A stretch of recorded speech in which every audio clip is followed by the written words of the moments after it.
Well, as we all know, January is a time where millions of people make resolutions to take on personal challenges, accomplish a significant goal, or improve their life. You know, this year the American Lung Association is encouraging everyone who smokes, vapes, or uses other tobacco products to resolve to begin their quit journey in 2024. Now, you do not have to do it alone. There are resources right here in South Carolina that can help you accomplish that goal and just quit that old habit. Joining us now this morning is Catherine Warner. She is the outreach coordinator for DHEC's Division of Tobacco Prevention and Control. Catherine, thank you so much for stopping by this morning. Thanks for having me. Now, you gave me some pretty interesting statistics, so let's go ahead and talk about the Midlands. Smoking and vaping, you know, what are we seeing in this area?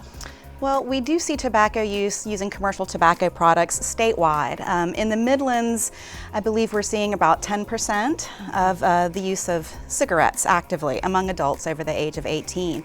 But using tobacco products is still popular in South Carolina among a variety of different ages, though we do see vaping to be more popular among teens and young adults. Is that pretty common, what you've been seeing across even the state, like the young people? Absolutely. And the vaping? Absolutely. And there's a lot of reasons why kids are trying it. You know, they're curious about the product. They're seeing it on television and in the movies. There's advertising for these products online because there currently aren't any restrictions for advertising vaping products and e-cigarettes.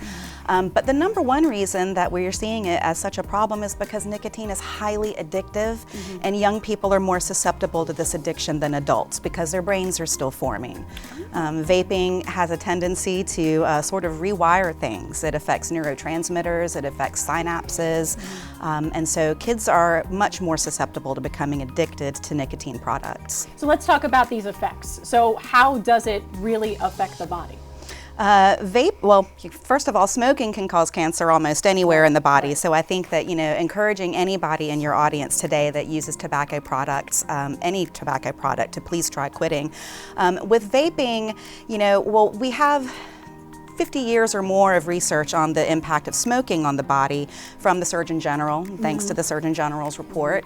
But vaping is still relatively new. We don't have 50 years of science behind it. So we do see this as a developing topic, but as the information comes out, we do like to share it. What we have seen is that not only is it highly addictive and encouraging the future use of tobacco products, people will often switch to cigarettes when they didn't smoke before, but we're also seeing that it causes stress on the heart, much like smoking does. And so that can lead to hypertension and heart diseases. Really? So there is like that, there's that major risk that comes with really both of them that maybe some people just might not know about, right? Right, and including lung injuries. Lung injuries can happen, and then there's just safety concerns with the amount of nicotine that's in the nicotine liquids. If if it gets into the hands of young children, for example, and they have to call a poison control center to deal with a poisoning. The younger, right? Yeah, and then I think there have been issues with batteries exploding and emergency room visits from things like that. So vaping doesn't come without risks, but I think primarily it's that people think that it's safe.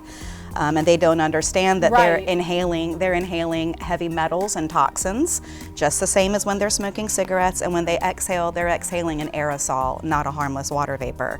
And so we just want to make sure that people understand that safer doesn't mean safe, and that there are still risks involved. So let's talk about the resources that DHEC has available. Absolutely. So DHEC promotes several cessation resources for all tobacco products.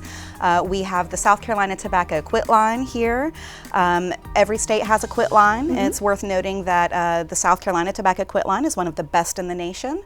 We have a full suite of resources that includes nicotine replacement therapy products, one-on-one counseling with a quit coach.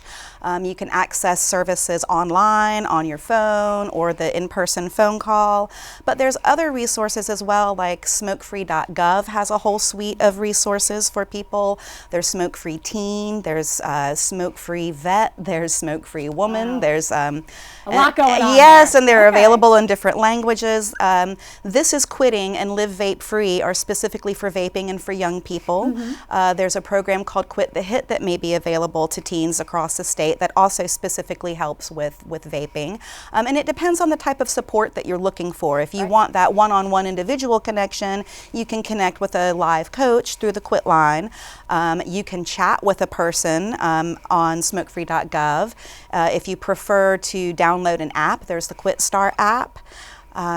Listen, there are just so many resources out there. I love